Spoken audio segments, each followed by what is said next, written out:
Okay, today guys, we're back at it on the 96 second gen with the 3L in it. So I've already fixed my locking hubs. I've done all that, I've cleaned them. So I'm gonna take these apart for you guys just because I had trouble finding some really good sources on it.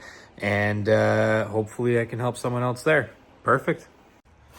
So for this, I prefer an impact. It just makes it easier getting these old bolts out. So this Allen key here is a H5 is what it says. That guy's an H5, so you're gonna want one of those, and you're gonna want a 12. These guys all on the outside, they're all 12s, and on the inside, you're gonna have like a big retaining washer with a bolt going through it that goes into the axle. That's a 12 as well. So you're gonna want to get all these out, and once you get all these out, let's do that quick. Well, I should really invest in a stand. I think that would be smart. So once you get these guys out here,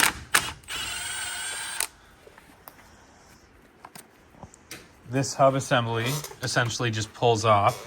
Now, this is how it should look. Okay, so as you can see, I had a bunch of cleaner in there. There's still a bit of residuals, but I wasn't gonna put it back together like that.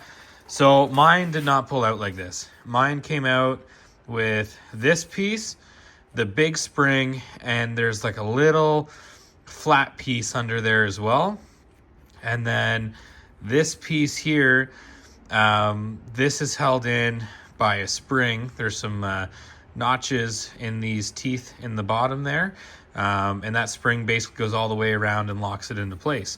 So when you activate this, it goes, you lock it, it goes out, you unlock it, it comes back in.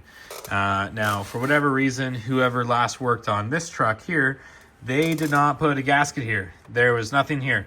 So that was full of grease and corrosion and rust. And as you can see from just looking at this guy, it's not in the greatest of shape, but it works. And one of the new of these is $500, and I can fix it with a ultrasonic cleaner and a few hours of just figuring out how this mechanism actually stays together and works. Then I will do that instead, and that's what we did. So today we're going to take this back apart. There's really not much in there. There's like an inner cone in there. It sits behind that washer. Sorry, no, yeah, it's this guy here. So this is like it's not actually your axle. It's, there's a little cone that sits over the axle. And then this guy here pops out and it latches onto that. So these teeth here, these just line everything up on this guy. And then you'll see there's two of them that don't have like this piece in between them. And that's because on here you have these here, and you got one on the other opposite side, one there. And so those are just kind of locate that and allow you to put it all back together. So I'll get this guy somewhat taken apart here, and I'll show you what it is. So like I said, so this guy here, this two pieces. You got the big gear here, and then you've got this metal, I don't know what you want to call it. Anyways, it's what holds the spring and this piece together. So as you can see on the inside there, that spring wraps all the way around. And you basically want it as far into that last tooth as you can get it. And then on this guy, the spring sits, so it sits under these two bigger pieces here, but it sits over this one and it sits over this one. So when you put this together, you got to orient it. So this tab and the other tab, you want those in this small space here, and that is what your spring should look like. So I don't know if it matters. My spring, the end of it here, ended up right at the edge of that. Now I'm assuming that matters. It might not. This is probably the 14th time I took that apart, put it back together, and this is the way that it went back together and it worked. So we got that. And then over here, this is your locker. So that's the piece that spins. And then you've got this big spring. I honestly couldn't find much of any information on this. I don't know if you're supposed to pack this with grease. I did. Originally, I had that whole inside packed with grease. But that Paul, this guy here, it kept getting stuck forward, and the suction of the grease was popping the spring out and it wasn't releasing. So with some brake clean and some scrubbing, got rid of that. So I'm going to put this back together and we'll go over some torque specs.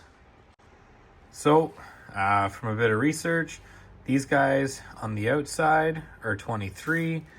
This bolt here should be around 11, and these outside bolts here should be about 11 as well.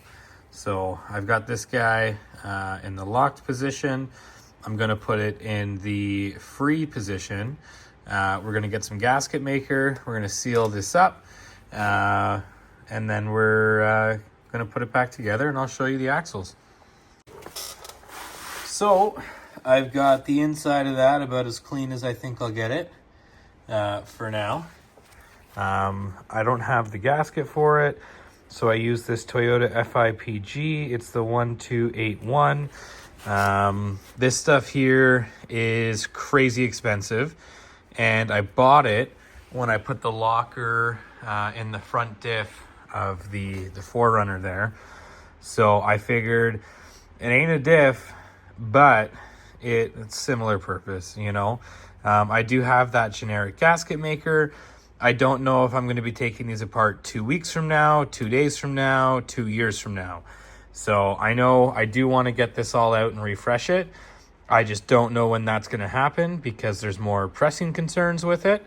But yes, so I just used this because I had it and I know it's going to stop anything from getting in there. So I'll mount that up and we'll take a look at the end.